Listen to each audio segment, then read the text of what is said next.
Diesel myth number 10. Cold air intakes always deliver bigger horsepower performance gains. Almost never. I am the least. I'm never going to try to sell somebody a cold air intake with horsepower being the end game. If you call me up and you want a cold air intake because you're sick of the factory filters in almost every application, Ford, Chevy, and Dodge from the factory are terrible. The newer Duramaxes are the worst. We've seen turbo failures on the L5Ps because the factory intake is so unbelievably restrictive. We've pulled air filters out of the factory air box that are sucked up into the intake because they're so restrictive. The 6.0 Power Stroke factory intake is unbelievably restrictive. There's a lot of crappy OEM air filters. Does it necessarily mean you need to upgrade the whole entire intake? Not at all. A lot of times you can do like a drop-in style replacement. S&B makes a lot of drop-in style replacements, and that's perfectly efficient for 99% of you customers out there. If you just want it to look nicer under the hood, buy a cold air intake by all means.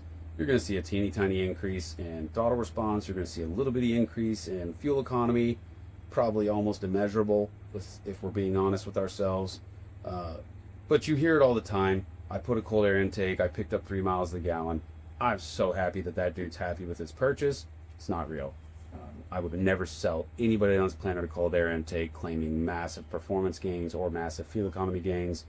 99% of the time, they're just easier to change the filter. You can see the filter, so it's easier to stay up on maintenance because you can see when that red oil filter starts to turn dingy and brown, versus factory filters, you cannot see them. And that means they don't get changed. So that results in turbocharger failures, map sensor failures, things of that nature. If you want a cold air intake, by all means buy one. I highly recommend S&B for that.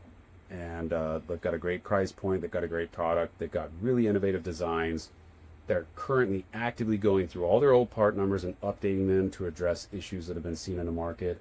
So really good company, very innovative, and we love them. I run them on all my personal trucks. So if you got a cold air intake question, throw it in the comments below. Love to get you an answer, especially an honest answer. I can't stand people that sell people cold air intakes claiming big horsepower gains and big fuel economy gains. That's dishonest. It's bad marketing. It's not true.